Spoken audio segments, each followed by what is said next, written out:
स्वागत करता हूं भाई लोग आप लोगों का अभिनेता ऑफिशियल न्यू में खेसारी लाल यादव का गाना आ चुका है। गाने का नाम है परदेसिया बाय खेसारी। इस गाने को गाए हैं खेसारी लाल यादव और शिल्पी राज।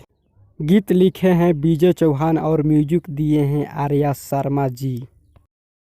इस गाने को देख सकते हैं सारेगामा हम भोजपुरी पर फुल HD वीडियो में रिलीज हो चुका है। इस गाने में फेट सिंगर है श्वेता मेहरा। अभी तक आप इस गाने को नहीं सुने हैं तो जाकर सुन सकते हैं सारेगामा हम भोजपुरी के यूट्यूब चैनल पर। इस गाने के व्यू की बात किया जाए तो 5 दिन में 1 करोड़ लोगों ने इस वीडियो को देखा है।